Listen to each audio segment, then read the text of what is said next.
What is up? Thank you for coming to my channel, Prison POV. Shout out to the joiners, shout out to Point of View crew, and shout out to my homeboy Edward from Colorado. And furthermore, shout out to Billy for this shirt. Come on now. Thank you, Billy. In the next video, I'll show the tchotchkes he got me. Some real cool like little things and some stickers. I started to put some up. We'll do the rest later. Shout out to you guys, man. The trip on this. I do not have any Aryan Brotherhood videos in my catalog. No AB videos. People ask me all the time, Splinter, do a video on Aryan Brotherhood, do a video on the brand. But the truth of the matter is, I've never done time around those dudes. I don't know any of them.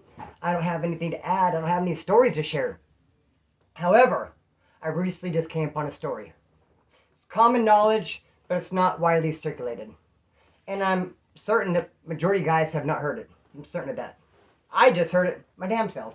I'm excited to share it with you guys. And let me just say this. I'm a California Peckwood, man. When I was doing time, Aryan Brotherhood, the big homeboys, me and my homeboys, like, idolize those dudes. They're like rock stars and movie stars. When I was in Arizona, I remember a documentary came on, Aryan Brotherhood, all the woods packed to sale. We got popcorn and soda, and we're watching it, hanging on every word, trying to glean everything we can, wishing it was twice as long. So I know my audience, and I know what my audience wants to hear. So I could tell a story like this with a clear conscience. I know I'm not stepping on any toes. It's a story that, like I said, is common knowledge. So trip on this. The Aryan Brotherhood's first council was in Palm Hall. When I was doing time, Palm Hall at Chino Prison was ADSEG, it was the whole, and it was hardcore. They put all the high-powered dudes there. I remember hearing about a story about a gang member. I'm not going to say which gang. He was at Palm Hall. And he had a little brother in another hall, reception. Now his little brother was getting, same mom, same dad, was getting messed with by a cop. So his little brother shot him a kite to Palm Hall, said, "This cop's up here messing with me." So that gang member told the cops on his tier, "Hey, bring that cop to me from my brother's hall, I want to get at him." They brought the cop right to his cell door and he said, "Leave my brother alone." The cop never messed with him again. They put the dudes at Palm Hall that are all the way with the business. So hey, though, back in the day, I don't know if Palm Hall was a whole, but I know the AB, that's when they had their first council, and they came up with what they called the ruling council. Now, the first order of business of the ruling council was to take care of a high-power snitch named Stephen Barnes. Now, Stephen Barnes not only dropped out, but he gave up all the goods. I mean, it's one thing to say, I'm dropping out, I don't want to have anything to do with the brand anymore, and it's nothing to do that, and then have like a 3-hour interview, debriefing session where you give up the secret handshake and the secret drawing, and you give up where all the secret money's at. So he gave up everything, all the secrets, and so he was high profile, he was marked. They could not get him, so the council, which included a guy named Mike Thompson, we'll hear about later, another high power PC dropout, a council voted unanimously since they could not get Stephen Barnes to get his dad, Richard Barnes. However, Michael Thompson said that he objected, he didn't agree to it, but he kind of just went along with it. Richard Barnes, the dad, he also had made some disparaging remarks against the brand, but basically they were getting him a run back so they could not get to Stephen. Now they chose a guy named Curtis Price to get the job done. Curtis Price. Now, Curtis Price was not to just do the hit. He had several things he was supposed to do. He's supposed to get out, he's supposed to get the weapon, of course. He's supposed to do the hit, and he's supposed to make the hit look intentional, like an assassination. It's not supposed to go in and steal a bunch of things and make it look like it happened in the commission of a burglary. No, it's supposed to look intentional, like a hit. He was supposed to stockpile more weapons and await further instruction from the Aryan Brotherhood. Now, he got out, he paroled in 1982. And I cannot sit here, well, I could sit here all day and tell you all the crazy stuff he did, but for sake of time, I can't do it. So I picked out a couple of the crazier things that apply. Because let me tell you, this dude went out there and he kicked up some serious dust. And he kicked up some serious dust in prison, which I'm not even getting at any of those stories. But dude, all the way with the business. Full blast. So he paroles in 82. And he starts kicking up dust. One of the things he did is he went and did an armed robbery. He walked into a convenience store. He laid everybody down. Crazy thing about it, though, one of the dudes he laid down was a minor league baseball player. And since he was a ball player, he was an athlete, he had vast knowledge of athletic shoes. And even though Curtis Price was covered up with a green bandana and they couldn't identify him, This minor league baseball player could identify him based on his athletic tennis shoes Curtis Price had, because this ball player had the same pair. So he did get identified. I mean, man, wouldn't luck have it? You go in to hit a place and, damn, there's a ball player there who recognizes your shoes. Snarf, snarf. Curtis Price goes outside. He's trying to get away from this armed robbery. He sees a guy named Edward Burke on a motorcycle. He tries to carjack Edward Burke. Edward fights back. He's not giving up the bike. Curtis Price runs off. Edward Burke does not tell the cops out of fear of retaliation until 2 years later. He's in Humboldt County Jail with Curtis Price, and he recognizes him. He tells the cops, hey, 2 years ago, this dude tried to carjack me and take my motorcycle outside the convenience store when this robbery happened. Got him caught up. What a douche canoe. Why would you, wait 2 years? Why would you snitch anyways? But why would you especially do it 2 years later? Especially when you're in jail with the dude? What kind of guy is this? Probably trying to get time off his sentence. Man, bro. Threw him all the way under the bus, rode, backed over him, drove on, all that. Bro, then another thing happened. There's this couple. Their name is Richard and Dorothy Moore. They went to go visit some friends, and they told their adult children, hey, just come by and check on our pad. We're going to be gone for a week or so. We want you to go by and check the mail, get the newspaper, water the plants, feed the dog, keep the place up, keep an eye on it. So one night the son goes by there and he notices that there's panels missing by the window. So that's kind of suspicious. He goes into the house though and he sees that the TV and the stereo, the valuables are there. Nothing's really messed with, no one's there, just must be vandals. So he goes home and he's kicking back and it dawns on him, wait a minute, I did not check my dad's gun safe. So he hauls his ass back to the pad, notices, yes indeed, 5 guns are missing. Let me take that back. 5 rifles and a pistol, 6 guns are missing. Curtis Price, after that, goes and moves in with an AB runner named Janet Myers. Not only is she an AB runner, but she's a heroin addict and a prostitute. So he moves in with her. Later on, she tells the cops that Curtis Price came to her house with a bunch of guns and she saw him cleaning the guns all night. 5 rifles and a pistol. She also said that Curtis Price would take her, they would go daily, every night on these trips to Temple City looking for Richard Barnes' house. Every night for a week, just looking, trolling, looking for this Richard Barnes. Then one night, she said he went out alone. That night, Richard Barnes' neighbor heard 3 gunshots, but did not report it to the police. Curtis Price went back to Janet Myers' house next morning at 6 a.m. Said, hey, tell my homeboy's in prison. Everything is good. February 12th, Richard Barnes' body was discovered. He'd been laid down on his bed, shot 3 times in the back of the head, execution style.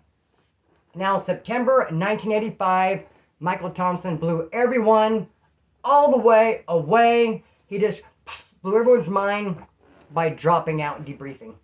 He was a high-power member. He's part of the ruling council, and he's one of the first leaders to drop out. Not only did he drop out, did the same thing the other dude did. He didn't just say, look, I don't want to be part of it no more. He's like, no, go get a detective. I have evidence on the Barnes case. I can tell you what happened there. He said all it was retaliation.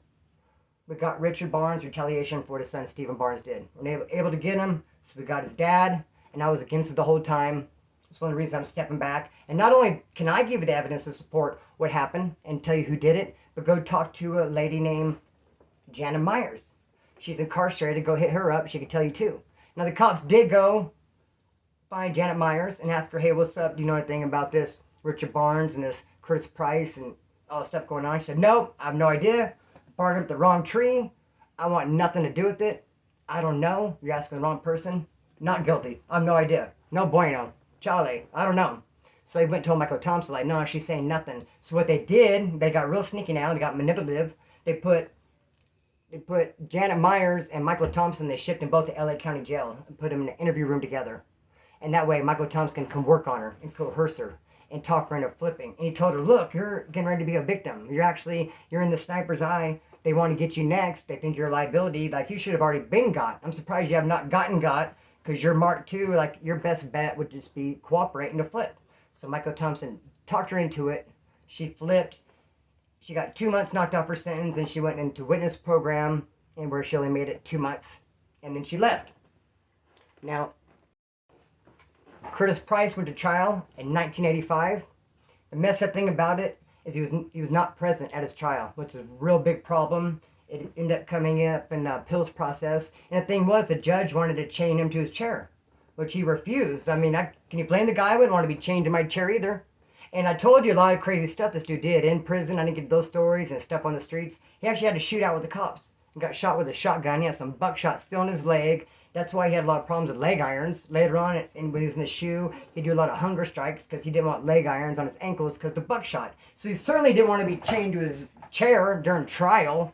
I mean, you know they have a law where you have, that's why they put you in a suit and tie when you're in trial. The jury cannot see you in jail clothes. They cannot see you shackled up because it makes them you look guilty. You go to trial and you walk in, you have a suit and tie, no shackles, no nothing. But no, they want Curtis Price all just like chained. I'm surprised they don't put like a crazy ass looking Science of Lambs mask on him. Be that as it may, 1985 went to trial. Trial lasted 2 years. Got found guilty, got the death penalty, but everything was held up. His stuff was held up in appeals for 36 years. Bro, now the crazy thing about it though, a murder attempt was put on his life in 2006. Now trip on this, I have never been to death row, obviously. I don't know anyone who's been to death row. I haven't looked up on it or read about it.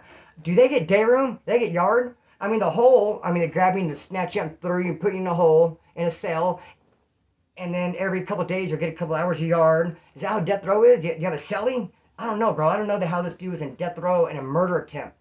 3 dudes, 2 Aryan Brotherhood associates and an NLR member, rushed up on him. He must have messed up. See how politics are? You got this hardcore Aryan Brotherhood hitman, got out and did all this stuff for the big homies, just as active, kicking up dust. He ends up getting, putting the hat and they move on him. No telling what he did. Got him in the throat. He lived. He survived that. However, he did pass away in September 2021. Curtis Price passed away September 2021. Foul play was ruled out because he had a lot of health issues. So, brother, hope you guys like that story. I enjoyed it when I heard it. It took me a while to compile it and get together. And let me tell you, these kind of stories are a lot harder to tell than my own. My own stories, I experienced them, I saw them, I just tell you how I see them. In fact, let me get into one right now. Let me give you a little excerpt. Because I have, my most requested video is Coco County Woods. Doing time with Coco County. And I've been wanting to do it for a while, but I'm taking my time with it because it is so requested. I want it to be right.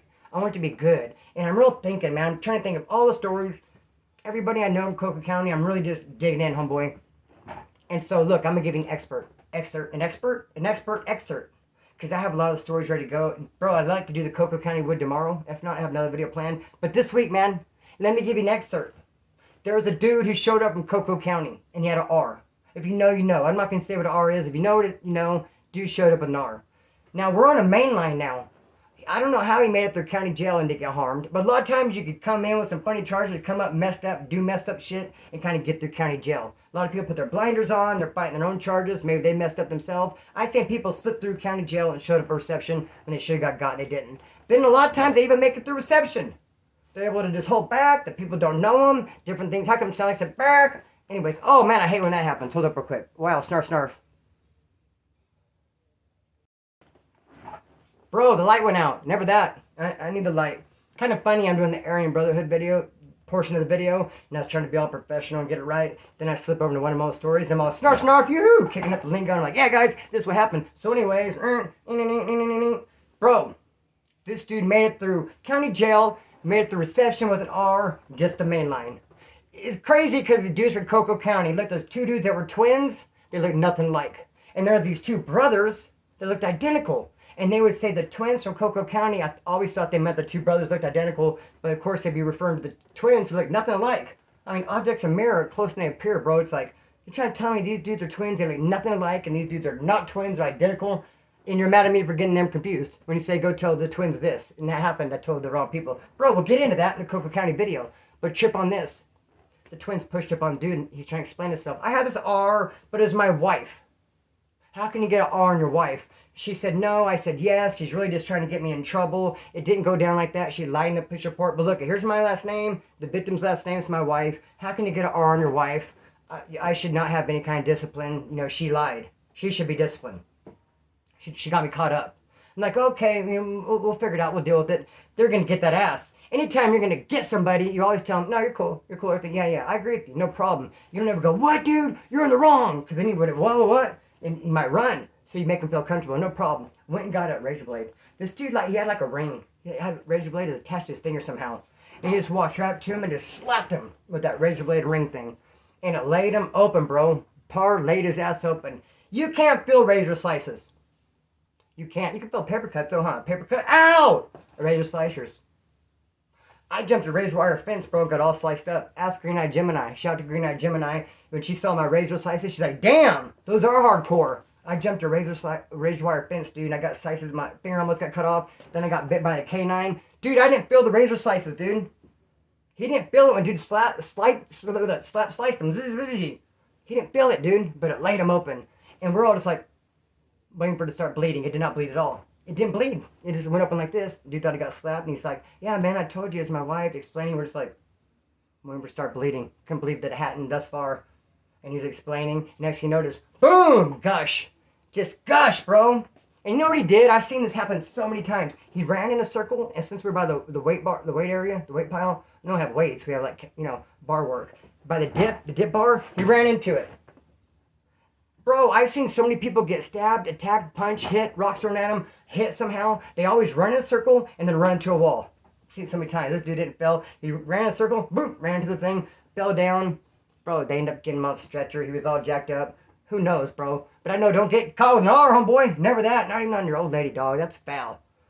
He got. Coco County, doing time. Coco County woods coming soon. Cut string, let it fly. Peace.